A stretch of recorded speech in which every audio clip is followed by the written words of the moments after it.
The Browns on day one of free agency made a huge splash when they signed John Johnson III. And today, well, yesterday, they went out and made a much smaller splash, but it's a splash that I think is going to actually be one of the more intriguing ones to watch when it comes to the signing of Takk McKinley. Now, why is that? What is there to look forward to? And will this turn out to be a diamond in the rough type signing? Well, let's talk about that. But before I get into that, I want to make sure you guys hit that like button, hit that subscribe button, and ding that notification bell so you can be notified when I upload a ton of off-season content, a ton of draft content coming up on your way. So if you want to make sure you don't miss a single minute of that, make sure you're subscribed, make sure you're notified so you can have the most informed offseason you have ever had. I don't know if that's going to be true, but let's just say it is. Also, I want to give a shout out to the patreon.com dog check tier members. As always, I start out with Michael Matique, Rob Farron, Kyle Stouffer, Lukey from Munich, David Roth, J Guy 101, Musty Taco, Joe Bobby, Keith Gerkak, Greedy Shoulder Gemini, Brad Calbo, Daylon W, James McGinty, Arenda Hall, Rex Kaufman, Chad Gimme, David Molinado, Andrew Sadejo, Dylan Hill, Josh Bendor, Eric Green, Jaleel Salim Jr., Martha Krusna, Mark M, TJ Showman, Stuart Moore, Bobo Regretti, Anthony O, David Arndt, Robert Jermaine Jr., Dave Mike May, John Cummings, Yo-Yo, Fight 3074, Andrew Hirsch, Hondo Magnifico, Paul Wilcox, Curtis Bayer, Batman, Rush Sharir, Barack Kumar, John Alver, Beerman 069, Masayua, Buds of Roland, James Nemo, Mac House, Reeve Hertz, Philip Wilcoxon, Marie Viver, CK, Keith Anderson, Sean Barron, Gagos Pisano, Dom Guzzulo, Nick Nasty, Ian Whitaker, Colin 216, Anthony Latham, Christian, Matt Bond, Dave Strong, Michael Stone, Soul Train, Charles Work, Billy, Michael Holden Acton, Moose Gentry, Austin Z, Mark Burnett II, Andre Griffin, Otis Wolf, IT Rex, Greg Ehlers, Austin Bolin, Jesus Serrano, Chris Phones, Picktown Brown Backers, Liam Freeman, Matt Lloyd, Mark Kahn, Max Out Dojo, and Water Bear Marketing. Again, guys, thank you so much for the support. YouTube, Patreon, Twitter, wherever you do it, I appreciate it. Now, let's talk about Takk McKinley and what that signing means for the future of the Browns when it comes to free agency and what it means for the future of Takk McKinley. So when we talk about the Takk McKinley signing, there seems to be a number of camps emerging, right? There is this one camp that has kind of anticipated the Browns spending big on some of these big names when it comes to pass rushers, right? I think a lot of people had their hearts set on Bud Dupree, Yannick Ngakoue, or Matt Judon, or somebody like that, one of the big names. But I think what we saw very early on, and what we should have anticipated when J.J. Watt went for $15 million after being cut by the Texans, essentially, was that this market was going to be insane on the first wave of pass rushers, and it has continued to be insane. You're talking about $16.5 million for Bud Dupree. He's not going to play for half the season. You're talking about Carl Lawson, who I like, but he had 5 sacks. He's getting $16 million this offseason. Hassan Reddick's probably going to get crazy money somewhere for his 12 sacks. Trey Henderson got a ton of money for 1 year of production in New Orleans by Cincinnati. It's just that type of year. And look, the Browns of old would have bid it in that way just to get one of those names to make everybody happy. But I think, look, this is part of being a more stable and good franchise, which is you're not always going to make the most flashy and biggest signing, because sometimes those signings, while they do hit a need, aren't really practical. And I don't think anybody would tell you that you would want to spend, after, coming off of 2 years of overpaying Olivier Vernon $15 million for pretty mediocre production, that you would want to kind of go into that same, do the same mistake essentially again, where you're signing somebody for big money who's really not a $15 million pass rusher or $16 million pass rusher, expecting those kind of results and not getting those kind of results. So all that being said, it makes a ton of sense that the Browns, once that market hit a certain point, kind of tapped out of that first wave of pass rushers and then got somebody like John Johnson in the back end to be their starting safety. These moves do make sense. Now, when we talk about the Takk McKinley signing, I would hope this is not it when it comes to pass rusher. I would hope this is not the signing. This is not the Olivier Vernon replacement.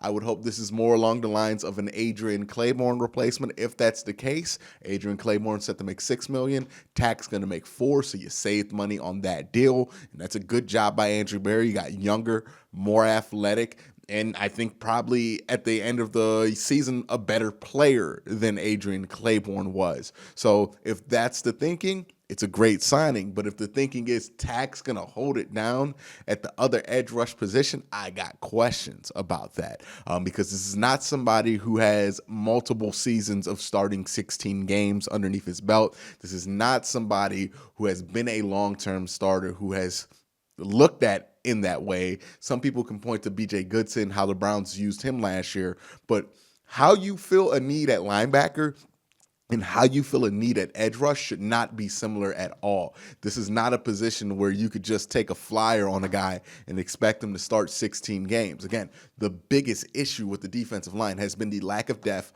around Myles Garrett and the fact that it takes its toll on him eventually at the end of the season. And Takk McKinley, I don't know if he's going to be able to have a Shaq Barrett-like leap in order to take that toll off of Myles Garrett when it comes to production to make sure he could stay fresh towards the end of the season. Again, like this adds up to all the issues that Myles has had in the second half of the season. Lower production, more injuries, all of these things kind of add up because he takes so much of a toll. He gets like 10 sacks in the first 10 games every year of his career that it takes its toll by the time you get to the second half of the season. And then you run into injuries. You run into him kind of just being fatigued. And if this is a team that wants to make a long playoff run, you have to consider that and you have to get more depth there. Now, I anticipate that this signing at 1 year, $4 million is not the end all be all at pass rusher. I anticipate that they have more coming and that they're going to probably pair him with probably a B minus C plus tier veteran. So you're talking about, high end scenario, maybe a Justin Houston. If you're dreaming and you get really lucky, like a Jadeveon Clowney type signing, which I think would be a tremendous fit. I know people don't like Jadeveon Clowney here.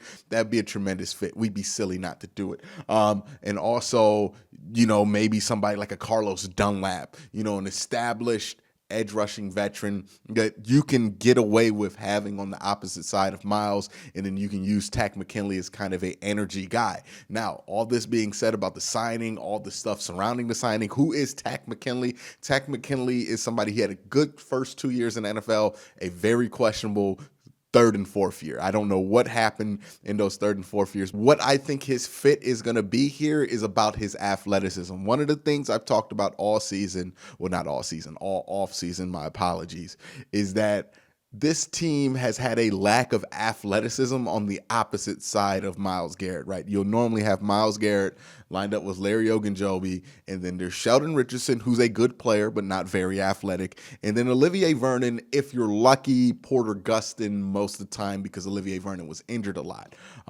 or Adrian Claiborne. And what all three of those edge rushers have on the other side in common are that they're older or they're not very athletic. Olivier Vernon, not somebody who was ever known for his athletic ability at the edge rushing position. Adrian Claiborne was like 35. And, Sheldon Richardson is up there in age. He's not the same athletic defensive tackle that he used to be, even though he's pretty agile for somebody in his age range. So all that being said, one of the things that kind of drive you crazy when you watch the Browns in their pass rush is how many times Myles is able to get pressure, flush somebody out the pocket, and that quarterback's able to escape freely on the other side because there's nobody athletically that can challenge him. What I think Takk can take advantage of in this defense, being next to Myles Garrett, well, on the opposite side of Myles Garrett, is he is athletic enough to, if that quarterback flushes towards his direction, he can finish on a lot of those plays or be in position to finish. So this is somebody who I think can really eat off of the insane amount of pressures that Myles Garrett is just going to get from whatever side of the field he's on, and somebody who can kind of take it. If you watch his film, if you watch his highlights, whatever you've watched of him, he's an energy guy. This is a guy I can see, if he commits, if he's healthy, if he's ready to play, can really be one of those guys who are always in the right place at the right time because he has a good motor when he's motivated and he has great athletic ability. And again, with Miles being on the other side, the pressure to get pressure is not really on Takk McKinley. It's more about the ability to close and make sure that, scrambling quarterbacks can't get around or escape a flush or something like that. We've seen that too many times last season. So that's one of the things I really like about Takk McKinley and why I think his production can definitely go up. You look what he did when Vic Beasley was having a really good year in Atlanta. Opposite of him, I think you can get something very similar out of him this year. He has a great first step. Again, he plays with his hair on fire. He's also a capable run defender. He's somebody that you can have out there on a number of downs. Now, do I think he's a starter next to Miles? Obviously, I don't. I've said that before, but I do think he's a key rotational piece, somebody you're going to want to have on the field a decent amount of the time. So just because he's not going to be a starter, or I don't think he's going to be a starter, does not mean I don't think he's going to take a ton of snaps here for this defense. I think he's going to be used quite a lot because the Browns do need more athleticism on that defensive line, and you're going to be able to get it with him. And I'll be interested to see who they look to add because, again, this is one of the reasons why Jadeveon Clowney is such an attractive package to put next to him because of the athleticism that you're just lacking on this defensive line. And when you're talking about losing Larry Ogunjobi, who has his issues when it comes to the run game, but also is a very athletic interior defensive lineman, you got to replace that athleticism somewhere because it's not going to come from Andrew Billings, who is more of a run stuffer, not an athletic guy who's going to be able to move around or be able to kind of take advantage of some of those Myles Garrett pressures. So all in all, what does this signing mean? What should Browns fans prepare themselves for? Well, one, prepare yourself not to hear the big name. Jadeveon Clowney is probably as big of a name as you're going to get. And again, I think that's a long shot at this point. But to be fair, everybody I've said was a long shot. John Johnson and everybody else they signed, they've signed them, so maybe this is putting sweet in the pot, making it so that Jadeveon gets signed here. But I do think Jadeveon is a long shot. I do think it's more realistic that they go a Melvin Ingram, a Justin Houston, a Carlos Dunlap, a veteran who's very clearly on the end of their career, but willing to play for a contending team at a reduced price. The Browns are going to be fighting with the Baltimore Ravens, trying to get one of these guys who are going to be available. I don't think they're going to bring in another huge name to be opposite of Myles Garrett. I think their big signing was John Johnson, and I think they're going to be quite content with that and bringing in a mix of guys to kind of be there with Myles while also drafting somebody to develop to, be that long-term solution next to Myles. But I don't think they're getting that big name. And if that was something that you had your heart set on, and I can understand that, it's something that I really wanted them to be aggressive about this offseason. But the money that these guys were getting this offseason, it just was not realistic for a team with $24 million in cap space to go out there and fix all the things this defense needs to fix while spending that much on an edge rusher. So while I'm not a huge fan of the approach here, I understand it, and I think I can see it working. Now, again, this all contends on this secondary, which is very injury prone, being able to stay healthy, right? You got three guys with major injury questions that you're asking to be big parts in this secondary. Grant Delpit, Greedy Williams, Denzel Ward.